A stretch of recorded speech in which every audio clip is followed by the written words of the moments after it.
क्या है गुट निरपेक्ष आंदोलन और इसने किस प्रकार से भारत को दो खेमों के बीच से बचाते हुए अपने हितों को साधने के लायक बनाया। कैसे भारत बचा महाशक्तियों की गुटबाजी से, कैसे भारत ने अपने आप को एक अलग पहचान दिलाई, कैसे भारत आगे आया। आज हम चल रहे हैं उसी चीज को विस्तार पूर्वक जानने और समझने कि क्या है भारत की गुट निरपेक्ष आंदोलन की नीति और कैसे गुट निरपेक्ष आंदोलन ने भारत को एक अलग वैश्विक पहचान दिलाई और कैसे भारत ने दुनिया के दो खेमों में बंटने से रोका और 9 स्वतंत्र देशों को एक तीसरा मंच उपलब्ध कराया, जिससे कि दुनिया में एक शक्ति का तीसरा क्या बन सके, स्तंभ बन सके। तो कैसे बनाया, इन सब चीजों को हम आज विस्तार पूर्वक चल रहे हैं जानने और समझने। भारत की विदेश नीति में भारत की गुट निरपेक्ष आंदोलन की नीति की सबसे बड़ी भूमिका है, सबसे बड़ी भूमिका है। मैं फिर से कह रहा हूं, फिर से दोहरा रहा हूं, गुट निरपेक्ष आंदोलन की नीति भारत की विदेश नीति की रीढ़ की हड्डी है। क्या है, रीढ़ की हड्डी। समझ में आई बात कि नहीं आई अभी भी? पक्का? अभी सुनो, चलो। भारतीय राष्ट्रीय आंदोलन अपने आप में कोई स्वतंत्र घटना नहीं है। पूरी दुनिया में उपनिवेशवाद और साम्राज्यवाद के विरुद्ध संघर्ष चल रहे थे। आप सब जानते हैं कि भारत का राष्ट्रीय आंदोलन कोई अपवाद नहीं है, दुनिया में उस समय ऐसे आंदोलन चल रहे थे। तो उसी में से एक आंदोलन भारत का भी आंदोलन है जो उपनिवेशी सरकार के खिलाफ था और अपने देश को आजाद कराने के लिए संघर्ष कर रहा था। ये कोई नई बात नहीं है और भारतीय राष्ट्रीय आंदोलन भी इसी विश्वव्यापी संघर्ष का हिस्सा था। इस आंदोलन का असर एशिया और अफ्रीका के कई मुक्त आंदोलनों पर हुआ। आजादी मिलने से पहले भी भारत के राष्ट्रवादी नेता दुनिया के अन्य उपनिवेशों में मुक्ति संग्राम चला रहे नेताओं के संपर्क में थे। मतलब दुनिया के और भी देशों में जो मुक्ति संग्राम चल रहे थे और भी आंदोलन चल रहे थे, तो उन नेताओं के साथ भारत के नेताओं का भी संपर्क था। भारत के नेता उन लोगों से चर्चा मशवरा करते थे कि आप लोग अपने देश को आजादी के बाद किस रास्ते पर लेकर चलेंगे, क्या होगी आपकी विदेश नीति, कैसे आप काम करेंगे। भाई आपको अपने लिए, देखो भविष्य का तो नहीं पता, लेकिन सोचना तो पड़ता है। थोड़ा बहुत तो सबको ही सोचना पड़ता है। बिना सोचे समझे आप आगे नहीं बढ़ सकते हैं। बिना सोचे समझे आप आगे नहीं बढ़ सकते। आपको अगर आगे बढ़ना है तो आपको सोचना और समझना तो पड़ेगा ही पड़ेगा। बिना सोचे आप नहीं चल सकते आगे, कि चल सकते हो, कदापि नहीं चल सकते। अगर आपको सच में आगे बढ़ना है, आगे चलना है, तो आपको सोचना ही पड़ेगा। आपको सोचना ही पड़ेगा। बिना सोचे, तो भारत के राष्ट्र नेता भी इस बात को समझते थे कि जितनी जरूरी अंदरूनी समस्याओं से टैगल करना है, उतना ही जरूरी है आपको वैश्विक बिरादरी में भी अपनी पैठ बनाना, वैश्विक बिरादरी में भी अपने मित्र बनाना, जिससे कि आने वाले समय में अगर कोई समस्या होती है तो हमें वैश्विक स्तर पर भी क्या मिल सके, सहयोग मिल सके और हमारा सहयोग करने वाले लोग हो। तो भारत के राष्ट्र नेताओं ने इस चीज को बहुत अच्छे से समझा और उन्होंने सदैव इस बात को ध्यान में रखते हुए इन विषयों पर काम किया। इन विषयों पर बहुत गंभीरता के साथ काम किया और देश को आगे बढ़ाया। समझ में आई बात? आगे सुनिए। आजादी मिलने से पहले भी भारत के राष्ट्रवादी नेता दुनिया के अन्य उपनिवेशों में मुक्ति संग्राम चला रहे नेताओं के संपर्क में थे। ये सभी नेता आखिर उपनिवेशवाद और साम्राज्यवाद के विरुद्ध एक साझी लड़ाई लड़ रहे थे। नेताजी सुभाष चंद्र बोस ने दूसरे विश्व युद्ध के दौरान इंडियन नेशनल आर्मी का गठन किया था। इससे साफ साफ जाहिर होता है कि स्वतंत्रता आंदोलन के दौरान भारत के संबंध विदेशों में रह रहे भारतीयों से बन चुके थे। तो इन बातों से ये स्पष्ट होता है नेताजी सुभाष चंद्र बोस की आपकी इंडियन नेशनल आर्मी के बनने से ये स्पष्ट तौर पर हमें ये बात स्पष्ट हो जाती है कि भारत के लोग जो विदेशों में रह रहे थे, उनके साथ भारत के नेताओं के बहुत अच्छे संबंध थे और ये बात सबको ही पता है कि नेताजी सुभाष चंद्र बोस जी ने दुनिया के भिन्न भिन्न देशों के बड़े बड़े नेताओं से मिलकर भारत के लिए सहयोग जुटाने का काम किया और भारत के लिए एक आर्मी बिल्ड करने का काम भी उन्होंने किया, जो कि भारत के लिए लड़ने के लिए तैयार थी। जैसे आप मतलब भारत की पहली सेना कह सकते हैं जो भारत के लिए अपनी जी जान से लड़ रही थी। तो इस प्रकार के कामों से ये स्पष्ट तौर पर हमारे सामने साबित हो जाता है कि भारत के आजादी के आंदोलन के दौरान ही भारत के नेता, भारत के दूरदर्शी नेता भारत के लिए विश्व बिरादरी में भी पैठ बना रहे थे, जिससे कि आने वाले समय में हमें विश्व बिरादरी एक राष्ट्र के तौर पर स्वीकार करे और हमें एक देश का दर्जा प्रदान करे, जिससे कि विश्व में हमारी पैठ बन सके। देखो, जब तक आपको रिकॉग्नाइजेशन नहीं मिलेगा ना, तब तक आप देश बन के भी देश नहीं माने जाएंगे। और जिस दिन आपको रिकॉग्नाइजेशन मिल गया कि हाँ भाई इसके अंदर ये कला है और इसको इस काम के लिए आगे बढ़ाया जाना चाहिए, तो उस दिन तो फिर आपकी तरक्की पक्की है। आपके लिए उस तरह से संपर्क साधने वाला कोई ना कोई होना चाहिए। देखो, कर्ण को किसने रिकॉग्नाइज किया? मार हुआ थप्पड़। कर्ण को किसने एक राजा के तौर पर रिकॉग्नाइज किया? हाँ, पता ही नहीं है, महाभारत ही नहीं पढ़ी, बन गए हिंदू। भूल गए। क्यों भूल गए? हाँ, दिमाग अच्छा अच्छा। अर्जुन किसके खिलाफ लड़ रहा था? अर्जुन अर्जुन पता नहीं। दुर्योधन कौन है? दुर्योधन उनका बेटा है ना। किसका? युधिष्ठिर का। नहीं सॉरी, यू क्या नाम है? हाँ, क्या नाम है? पड़ा हुआ, भूल गई मैं एकदम से। तो कर्ण को रिकॉग्नाइज करने का काम करता है, तो कर्ण उसका पक्का मित्र बनता है कि नहीं बनता? अपने भाइयों के खिलाफ ही लड़ता है ना फिर। वास्तविक तौर पर पांडव कर्ण के क्या है? भाई है ना, वो कुंती पुत्र है ना, है ना? फिर भी वो लड़ता है। समझ में आई बात? अपने भाइयों के खिलाफ ही। क्यों? क्योंकि जिस व्यक्ति ने उसे रिकॉग्नाइज किया था, उसे एक सम्मान भरा जीवन दिया था, उसके लिए उसने कहा कि इस व्यक्ति ने मुझे मेरी पहचान दी है और मैं इसके खिलाफ कभी नहीं जाऊंगा। पहचान का ही तो सारा खेला है बाबू, ये बात समझिए। उसको पहचान दी थी दुर्योधन ने क्या दी थी उसे? पहचान। समझ में आई बात? और उस पहचान के लिए ही उसने अपने भाइयों के खिलाफ लड़ना स्वीकार किया, क्योंकि उससे पहले उसे किसी ने भी वो पहचान नहीं दी थी। समझ में आई बात? तो आपको अपनी पहचान बनानी है तो आपको भी अपने मित्र बनाने पड़ेंगे, जो 100 लोगों की भीड़ में कहें कि ये मेरा दोस्त है और इसके अंदर ये टैलेंट है, ऐसे मौका मिलना चाहिए। ये तो आपका दोस्त ही कह पाएगा ना।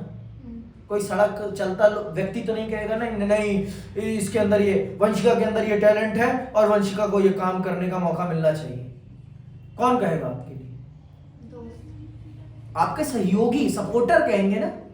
हाँ, भाजपा में ही मोदी जी को एज ए प्राइम मिनिस्टर को किसने चुना है? उनके सांसदों ने चुना है। और जिस दिन सांसद कह देंगे नहीं हम इनको नहीं मानते अपना प्रधानमंत्री, उस दिन सरकार गिर जाएगी। प्रधानमंत्री के पद से उन्हें इस्तीफा देना ही पड़ेगा। यही है ना पार्लियामेंट्री डेमोक्रेसी, इसी को कहते हैं ना संसदीय लोकतंत्र, संसदीय प्रतिनिधित्व मूलक लोकतंत्र। यही है ना कि और कुछ है? ऐसा ही है कुछ हमारा सिस्टम। आगे सुनो। किसी राष्ट्र की विदेश नीति से उसके अंदरूनी और बाहरी सरोकारों की झलक मिलती है। भारत का स्वतंत्रता आंदोलन जिन उदांत विचारों से प्रेरित था, उनका असर भारत की विदेश नीति पर भी पड़ा। बहरहाल, भारत को जिस वक्त आजादी हासिल हुई, उस समय शीत युद्ध का दौर भी शुरू हो चुका था। मैंने आपको पहले ही बता दिया, जिस समय भारत आजाद हुआ उस समय विश्व राजनीति शीत युद्ध के दौर में थी। कहां थी? शीत युद्ध के दौर में दुनिया शीत युद्ध में जूझ रही थी, है ना, ऐसे ऐसे ऐसे ऐसे कर रही थी। शीत युद्ध चल रहा था और शीत युद्ध में क्या हो रहा था आपको बहुत अच्छे से पता है, खेमे बाजी हो रही थी।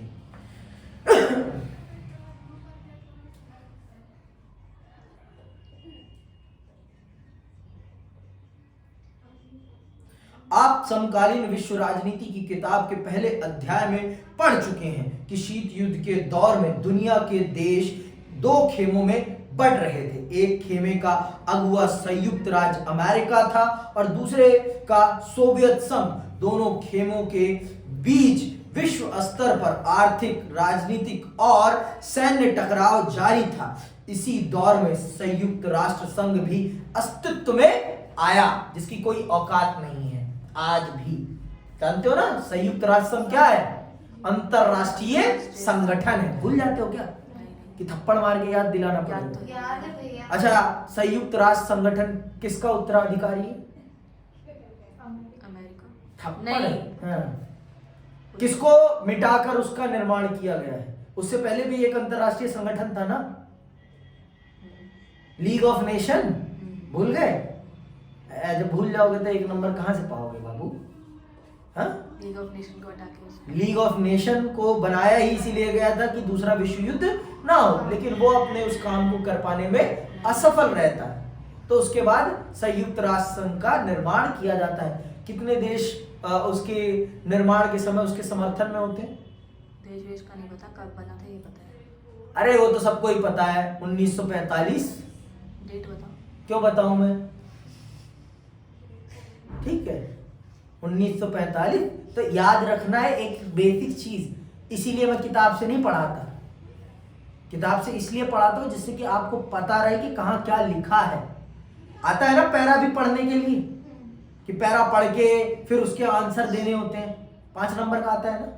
और ये कब आप समझ पाओगे कहां का क्या कौन सा पैरा है? जब आप इस किताब को पढ़ोगे। सपोर्ट मटेरियल से पढ़ने से कुछ नहीं होने वाला। अगर आप सोच रहे हो कि सपोर्ट मटेरियल से पढ़ के आप बहुत उत्कीर्ण हो जाएंगे, बहुत अच्छे नंबर लाएंगे, अंकों की भरमार हो जाएगी, कुछ नहीं होने वाला। आप सिर्फ ये बोर्ड मत सोचिए, आपको सीयूईटी भी देना है। और सीयूईटी आप तब दे पाएंगे जब आपको ये किताब अच्छे से आएगी, और नहीं आएगी तो सीयूईटी में आपका बेड़ा गर्क हो जाएगा, बेड़ा गर्क। ठीक है, आगे सुनिए। तो आपने ये जान लिया कि कब कौन अस्तित्व में आया। ठीक है, परमाणु हथियारों का निर्माण शुरू हुआ, चीन में कम्युनिस्ट शासन की स्थापना हुई, औपनिवेशीकरण की प्रक्रिया भी इसी दौर में आरंभ हुई थी। भारत के नेताओं को अपने राष्ट्रीय हित इसी संदर्भ के दायरे में साधने थे। इन सब चुनौतियों के बीच में, इन सब अंतरराष्ट्रीय बदलावों के बीच में भारत को अपने देश की अंतरराष्ट्रीय नीतियों को निर्धारित करना था। ऐसी परिस्थितियों में भारत को अपनी विदेश नीति निर्धारित करनी थी। समझ रही हैं आप? है ना, दिक्कत थी ना। नेहरू ने अंगारों पे देश को खड़ा किया है कि नहीं किया है? कि फूल पे किया है? नहीं बोले, वर्षा बोले। मुझे वर्षा से जानता है। किया भैया, किया अंगारों पे किया। हैं? अंगारों पे किया है ना। मेरे कौन से पर्सन दुश्मनी है उनसे, मैं कुछ बोलूं? ठीक है, नेहरू की भूमिका। आ गए नेहरू, आ ही गए। क्या करे, इस देश के इतिहास से चाह कर भी कोई नेहरू को मिटा नहीं सकता। हटने भी नहीं चाहिए भैया। हाँ? नहीं, मैं तो मिटाना भी नहीं चाहता। मैं उनके योगदान के लिए उनका कृतज्ञ हूँ। एक राष्ट्र निर्माता के तौर पर उन्होंने जो किया, मैं एक राष्ट्र के नागरिक के तौर पर उनका सदैव कृतज्ञ रहूंगा। गलतियां इंसान से ही होती हैं। अब माननीय प्रधानमंत्री जी भी ये मानते हैं कि मैं इंसान ही हूँ, मैं तीसरी शक्ति की औलाद नहीं हूँ। सभी है भैया, सभी। नहीं, पहले वो कहते थे, जब चुनाव से पूर्व वो कहते थे कि मेरे अंदर दिव्य शक्तियां हैं। हाँ। ये देख लो, मेरे सपोर्ट इंटरव्यू था, ऐसा नहीं कहते। मैंने सुना है, वाराणसी में इंटरव्यू दे रहे थे, उस पे खड़े होके, है ना। विरोधी चीज। नहीं, मैं विरोधी नहीं हूँ। विरोधी हो गया। विरोधी हो, अभी यहाँ खड़े होके विरोध अब करेंगे। हम कांग्रेस का विरोध करते तो उनकी विरोधी बारी। चलो नेहरू की भूमिका समझते हैं, पढ़ के तथ्यात्मक विरोध करो आप, अंधभक्ति वाला विरोध मत करो किसी का भी। मैं ये मानता हूं, एडमायर करता हूं कि माननीय प्रधानमंत्री के अंदर जो बोलने का कौशल है वो भारत के अभी तक किसी भी नेता में नहीं है। जो उनके अंदर कौशल है बोलने का, वो कौशल इंदिरा गांधी, पंडित नेहरू के अलावा किसी में नहीं था। और वो उनके बोलने के कौशल को कंपीट करते हैं, बीट नहीं कंपीट करते हैं। और इनके पास बहुत सारी टेक्नोलॉजी है, समझ में आई बात। इंदिरा तो इंदिरा ही थी, इंदिरा को तो कोई कंपीट नहीं कर सकता, उनका बाप भी कंपीट नहीं कर पाया उनको। तो Indira is Indira, really Indira is Indira. और कंगना दीदी चाहती हैं कि वो कंपीट कर पाए, कभी नहीं हो सकता, मुझे भी नहीं पसंद। एक्टिंग करे अच्छी है, राजनीति मत करे। एक्टर्स को एक्टिंग में रहना चाहिए। सही बात है, दो प्रोफेशनल्स की जान नहीं लेनी चाहिए। एक अब आप भी तो एक प्रकार से एक प्रोफेशन की हत्या ही तो कर रहे हो ना। वहां कोई और भी अपना करियर बना सकता था, लेकिन आप आ गए, आपने सीट हड़प ली। आपने भी तो किसी का रोजगार ही मारा है ना, वो भी तो एक प्रकार का रोजगार ही है ना। अगर आप देखें उस दृष्टिकोण से तो आपने 2 अवसरों को बर्बाद किया है। भारत में ये चीज होनी चाहिए कि एक प्रोफेशनल, एक व्यक्ति का एक प्रोफेशन होना चाहिए। हर प्रोफेशन में हर व्यक्ति नहीं घुसना चाहिए, कुछ चीजों में तो होना चाहिए। जैसे कि आपका पॉलिटिक्स, सिनेमा, कि आप स्टैब्लिश हो चुके हैं तो फिर क्या जरूरत है आपको। बॉलीवुड वाले को तो बिल्कुल है। बिल्कुल क्योंकि उनको सामाजिक पकड़ नहीं होती उनकी। वो सिर्फ अपने फेम के कारण अगर जीत रहे हैं इलेक्शन तो जीत रहे हैं, नहीं तो उनका कोई आधार नहीं होता। चाहे भोजपुरी के सिनेमा, चाहे मनोज तिवारी हो जाए, चाहे आपके खेसारी लाल यादव, अरे खेसारी को क्यों कहा, निरहू हो जाए, चाहे रवि किशन हो जाए, इनका कोई राजनीतिक आधार थोड़ी ना है। ये तो सिर्फ अपनी पार्टी के दम पर जीत रहे हैं, फेम नहीं, पार्टी के दम पर जो सिंबल मिलता है भाजपा का उसके दम पर जीते हैं। इनका कोई राजनीतिक काम भी नहीं है। ठीक है, अब आते हैं नेहरू की भूमिका।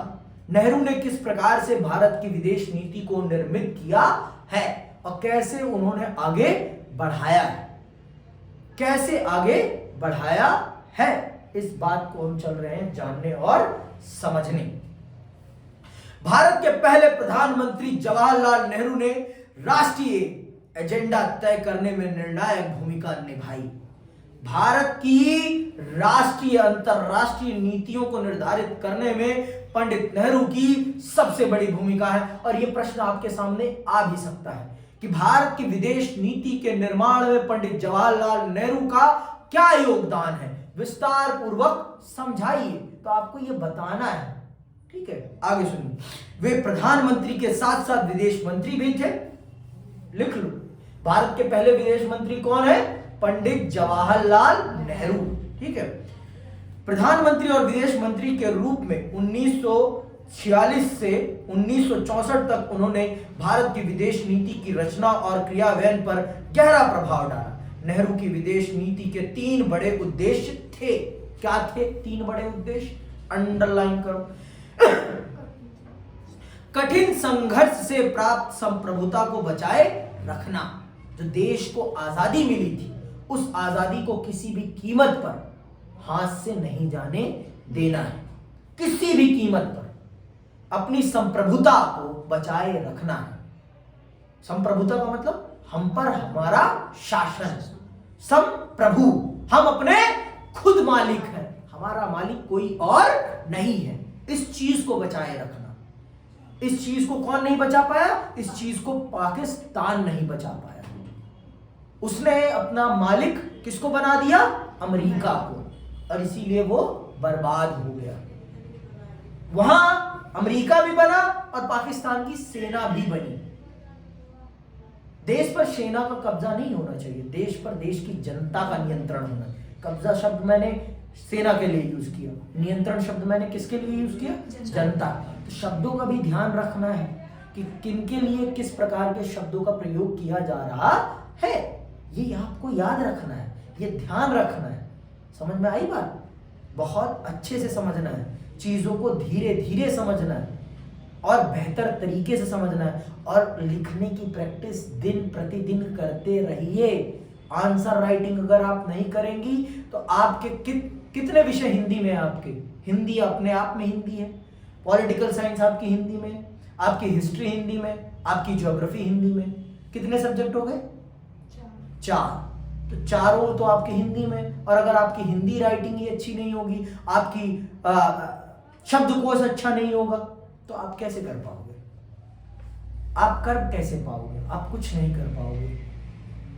आपका बैंड बज जाएगा, आपका बैंड बज जाएगा, आप कुछ नहीं कर पाओगे।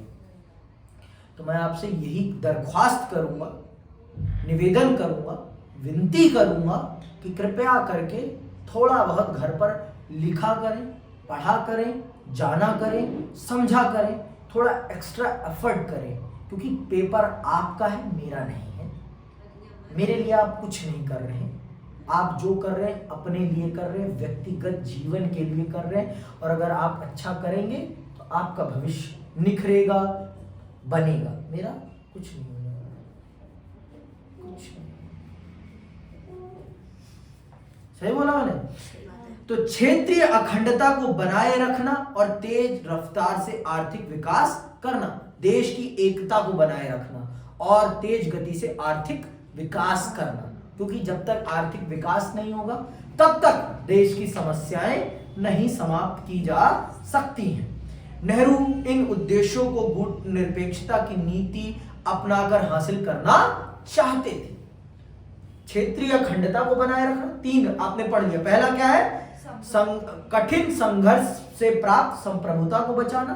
दूसरा है क्षेत्रीय अखंडता को बनाए रखना, और तीसरा है तेज रफ्तार से आर्थिक विकास करना। ये 3 उद्देश्य थे पंडित नेहरू के, जिनके आधार पर उन्होंने भारत की विदेश नीति का निर्माण किया था। और इसी को ध्यान में रखते हुए उन्होंने दो खेमों में न जाने के बजाय गुटनिरपेक्षता की नीति का अनुसरण किया। समझ में आई बात? ये मैं पहले चैप्टर में भी आपको बहुत विस्तार से समझा चुका हूं कि कितना अच्छे से पंडित नेहरू ने इन बातों को समझा और कितनी अच्छी तरीके से इस समस्या का उन्होंने निदान किया। ये हमने बहुत अच्छे से जान भी लिया और समझ भी लिया है। आगे सुनिए। उन दिनों देश में कुछ पार्टियों और समूह ऐसे भी थे जिनका मानना था कि भारत को अमेरिकी खेमे के साथ ज्यादा नजदीकी बढ़ानी चाहिए, क्योंकि इस खेमे की प्रतिष्ठा लोकतंत्र के हिमायती के रूप में थी। इस धारा पर सोचने वालों में डॉक्टर भीमराव अंबेडकर भी शामिल थे। साम्यवाद की विरोधी कुछ राजनीतिक पार्टियां भी चाहती थी कि भारत अपनी विदेश नीति अमेरिका के पक्ष में बनाए। ऐसे दलों में भारतीय जनसंघ और स्वतंत्र पार्टी प्रमुख थे, लेकिन विदेश नीति को तैयार करने के मामले में नेहरू को खासी बढ़त हासिल थी। बहुत से ऐसे नेता थे जो ये चाहते थे कि भारत को अपनी विदेश नीति को अमेरिका के पक्ष में रखना चाहिए, जिसमें बाबा साहब भीमराव अंबेडकर भी थे।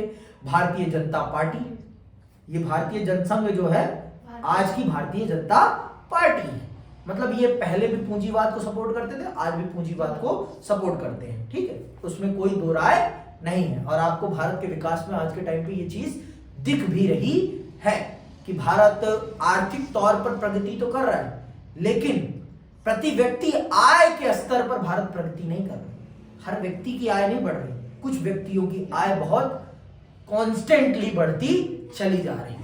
और ये मेरा डाटा नहीं है, ये भारत सरकार का खुद का डाटा है। आप उठाएं और पढ़ें, मेरा इसमें कुछ नहीं है। अभी तक भारत में जनगणना नहीं कराई गई है। 2024 खत्म हो गया, 25 प्रारंभ हो गया और भारत सरकार जनगणना के प्रति कोई भी तत्परता नहीं दिखा रही। हमारे देश के पास आज के टाइम पर एक्चुअल डाटा ही नहीं है कि हमारे देश में कितने लोग रहते हैं।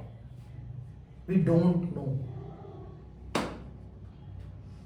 कितनी खुशी की बात है ना, हमें पता ही नहीं है कि हमारे देश में लोग कितने हैं।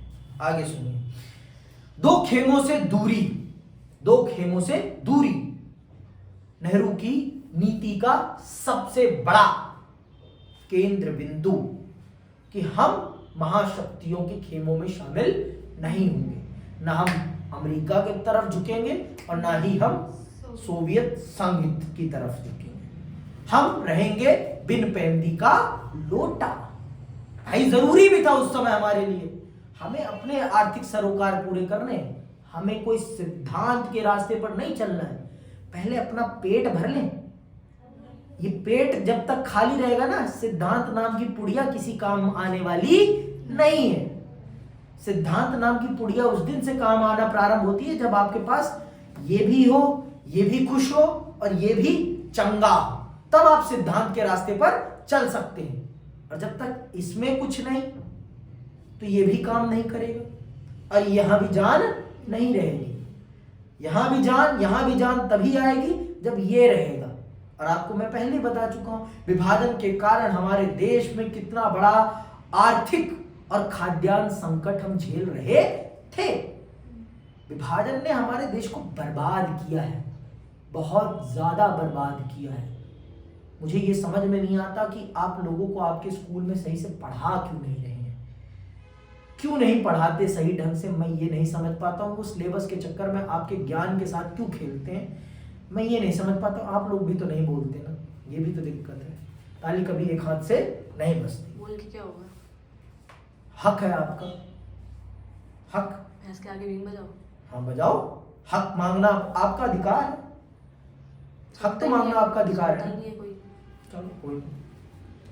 आजाद भारत की विदेश नीति में शांतिपूर्ण विश्व का सपना था और इसके लिए भारत ने गुटनिरपेक्षता की नीति का पालन किया। भारत ने इसके लिए शीत युद्ध से उपजे तनाव को कम करने की कोशिश की और संयुक्त राष्ट्र संघ के शांति अभियानों में अपनी सेना भेजी। आप पूछ सकते हैं कि शीत युद्ध के दौरान भारत किसी खेमे में क्यों शामिल नहीं हुआ। भारत अमेरिका और सोवियत संघ की अगुवाई वाले सैन्य संगठनों से अपने को दूर रखना चाहता था। समकालीन विश्व राजनीति की किताब में आप पढ़ चुके हैं कि शीत युद्ध के समय अमेरिका ने उत्तर अटलांटिक संधि संगठन नाटो और सोवियत संघ ने इसके जवाब में वार्शा पैक्ट नामक संधि संगठन बनाया था। भारत ने गुटनिरपेक्षता की नीति को आदर्श माना। संतुलन साधने की यह कठिन कोशिश थी और कभी कभी संतुलन बहुत कुछ नहीं भी सध पाता था। 1956 में जब ब्रिटेन ने स्वेज नहर के मामले को लेकर मिस्र पर आक्रमण किया तो भारत ने इस नौ औपनिवेशिक हमले के विरुद्ध विश्वव्यापी विरोध की अगुवाई की। इसी साल सोवियत संघ ने हंगरी पर आक्रमण किया था, लेकिन भारत ने सोवियत संघ के इस कदम की सार्वजनिक निंदा नहीं की। ऐसी स्थिति के बावजूद कमोवेश भारत ने अंतरराष्ट्रीय मामलों पर स्वतंत्र रवैया अपनाया। उसे दोनों खेमों के देशों ने सहायता और अनुदान दिए। भारत ने गुटनिरपेक्षता की नीति का अनुसरण किया और भारत दोनों खेमों के देशों के साथ जुड़ा रहा और भारत को जरूरत पड़ने पर दोनों खेमों के देशों ने मदद भी की। और कभी कभी भारत ने अपने आप को थोड़ा बहुत सोवियत के पक्ष में झुका पाया। तो मैंने आपको बता दिया भाई कि क्यों झुका था भारत। सोवियत के साथ हमारा एक अलग रिश्ता था। देखो, मित्रता और चेला बनने में बहुत अंतर होता है। भारत कभी किसी का चेला नहीं बना। अमेरिका की तरह हम चेले नहीं बने। आप किसी का गुट ज्वाइन करेंगे तो आप उसके चेले बनेंगे। और मित्र का मतलब होता है मित्र को बताना कि तू ये गलत कर रहा है भाई, और मैं तेरे साथ इस मामले पे खड़ा रहूंगा, इस मामले पे नहीं खड़ा रहूंगा। अगर तूने ये काम किया तो मैं कदापि तेरे साथ नहीं। मित्र मतलब मित्र होता है और चेला मतलब चेला। गुरु की हाँ में हाँ करना चेले का काम होता है और मित्र का सुझाव देना काम होता है। तो भारत ने सदैव मित्र वाली भूमिका निभाई है दोनों ही गुटों के साथ। हमने चेलागिरी वाला काम किसी के साथ नहीं किया, किसी के भी साथ। तो इसीलिए भारत की गुटनिरपेक्षता की नीति बहुत ही प्रभावकारी मानी जाती है भारत के हितों की रक्षा करने के लिए। भारत के हितों की रक्षक के तौर पर देखा जाता है किसको? भारत की गुटनिरपेक्षता की नीति को। ये लिखने हैं आपको शब्द, ऐसे नहीं भौंक रहा हूं मैं। ये शब्द बहुत सोच समझ के बोल रहा हूं मैं। तो इन शब्दों को बहुत अच्छे से अपने इन कंठों में डाल लो। ठीक है, आपके ये मस्तिष्क में जाके बैठ जाने चाहिए कि कैसे लिखना है उत्तर को। ठीक, आगे सुनिए। भारत अभी बाकी विकासशील देशों को गुटनिरपेक्षता की नीति के बारे में आश्वस्त करने में लगा था कि पाकिस्तान अमेरिकी नेतृत्व वाले सैन्य संगठन में शामिल हो गया। इस वजह से 1950 के दशक में भारत अमेरिकी संबंधों में खटास पैदा हो गई। अमेरिका सोवियत संघ से भारत की बढ़ती हुई दोस्ती को लेकर भी नाराज था। आपने पिछले अध्याय में पढ़ा कि भारत ने नियोजित विकास की रणनीति अपनाई थी। इस नीति में जोर आयात को कम करने पर था। इसमें संसाधन आधार तैयार करने पर जोर दिया गया। इसके परिणाम स्वरूप निर्यात के मामले में भी प्रगति बड़ी सीमित थी। विकास की इस रणनीति के कारण बाहरी दुनिया से भारत का आर्थिक लेन देन बड़ा सीमित था। और अमेरिका तो ये कभी नहीं चाहेगा ना कि उसके लिए मार्केट कहीं का बंद हो, पर भारत ने तो अपना मार्केट क्लोज रखा था अपनी आर्थिक नीति के कारण। और अमेरिका एक कैपिटलिस्ट देश है, और कैपिटलिस्ट देश तो कभी नहीं चाहेगा ना कि उसका ग्राहक आत्मनिर्भर बन जाए। आप कभी चाहोगे कि आप एक दुकानदार के तौर पर ये कभी आप चाहोगे कि आपका कस्टमर खुद जाके होलसेल मार्केट से सामान लाए? क्या चाहोगे आप? है ना, हमसे ही ले, 1 रुपया सस्ता दे दूंगा लेकिन हमसे ही ले। तो भारत ने अपनी आर्थिक नीतियों के आधार पर अमेरिका की कंपनियों को भारत में काम करने से रोक दिया था, टैरिफ और कोटा के माध्यम से।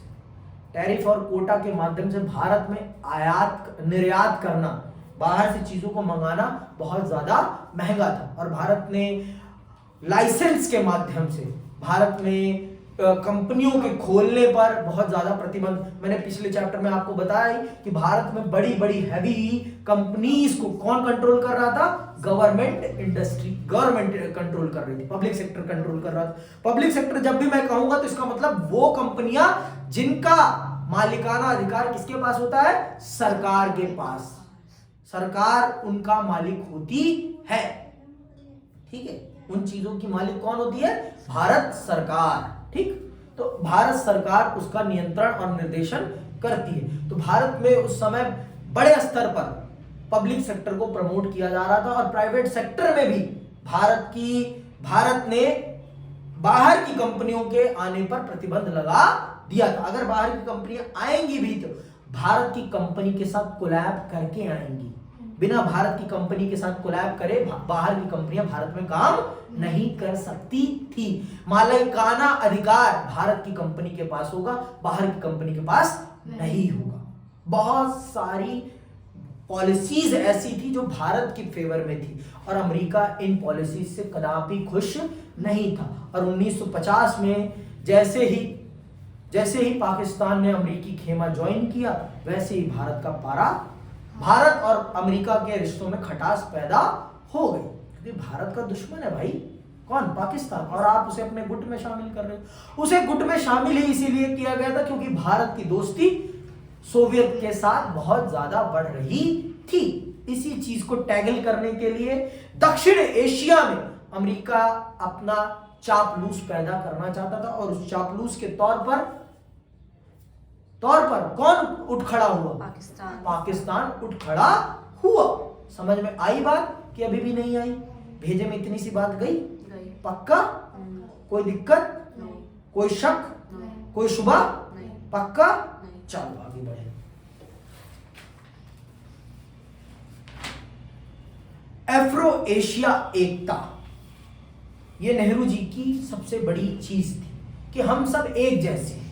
अफ्रो मतलब अफ्रीका, और एशिया एकता की बात कर रहे हैं। यहां पर पूछा जा सकता है अफ्रो एशिया एकता क्या है, तो आप इसे बताएंगे, क्योंकि हम दोनों ही महादेशों के देश उपनिवेशीकृत थे। हम दोनों पर ही एक बाहरी ताकत ने राज किया था, और हम सबकी कंडीशन एक जैसी थी। तो पंडित नेहरू और उनके साथी जो थे गुट निरपेक्ष आंदोलन के संस्थापक जो थे वो ये चाहते थे कि अफ्रीका और एशिया के देशों को एकजुट आना चाहिए और अपने आप को एक दूसरे के सहयोग के लिए तैयार करना चाहिए। अगर हम लोग एक दूसरे का सहयोग करेंगे तो हमें कोई भी हरा नहीं सकता। इसीलिए अफ्रो एशिया एकता की बात की जाती है। किसके द्वारा? पंडित नेहरू के द्वारा। ठीक है। भारत के आकार, अवस्थिति और शक्ति संभावना को भांपकर नेहरू ने विश्व के मामलों खासकर एशियाई मामलों में भारत के लिए बड़ी भूमिका निभाने का स्वप्न देखा था। नेहरू के दौर में भारत ने एशिया और अफ्रीका के 9 स्वतंत्र देशों के साथ संपर्क बनाया। 1940 और 1950 के दशकों में नेहरू बड़े मुखर स्वर में एशियाई एकता की पैरोकारी करते रहे, लेकिन ये पाकिस्तान के बच्चे ने एशियाई एकता में सबसे बड़ी कांटा पैदा किया। साला आज भी दक्षिण सही से काम नहीं कर पा रहा, सिर्फ इसके कारण। एक है ये पाकिस्तान, अभी ये साला बांग्लादेश भी पैदा हो गया। जब से हसीना बाबू चली गई तब से दिक्कत ही हो गई। ठीक, बर्बाद, ये भी बर्बाद। नेहरू की अगुवाई में भारत ने 1947 के मार्च में ही एशियाई संबंध सम्मेलन का आयोजन कर डाला था, जबकि अभी भारत को आजादी मिलने में 5 महीने शेष थे। भारत ने इंडोनेशिया की आजादी के लिए भरपूर प्रयास किए। भारत चाहता था कि इंडोनेशिया डच औपनिवेशिक शासन से यथासंभव शीघ्र मुक्त हो जाए। इसके लिए भारत ने 1949 में इंडोनेशिया के स्वतंत्रता संग्राम के समर्थन में एक अंतर्राष्ट्रीय सम्मेलन किया। भारत औपनिवेशीकरण की प्रक्रिया का प्रबल समर्थक था और उसने पूरी दृढ़ता से नस्लवाद का खासकर दक्षिण अफ्रीका में जारी रंगभेद का विरोध किया। इंडोनेशिया के एक शहर बांडुंग में अफ्रो एशियाई सम्मेलन 1955 में हुआ। आमतौर पर हम इसे बांडुंग सम्मेलन के नाम से जानते हैं। अफ्रीका और एशिया के 9 स्वतंत्र देशों के साथ भारत के बढ़ते संपर्क का यह चरम बिंदु था। बांडुंग सम्मेलन में ही गुट निरपेक्ष आंदोलन की नींव पड़ी। गुट निरपेक्ष आंदोलन का पहला सम्मेलन 1961 के सितंबर में बेलग्रेड में हुआ।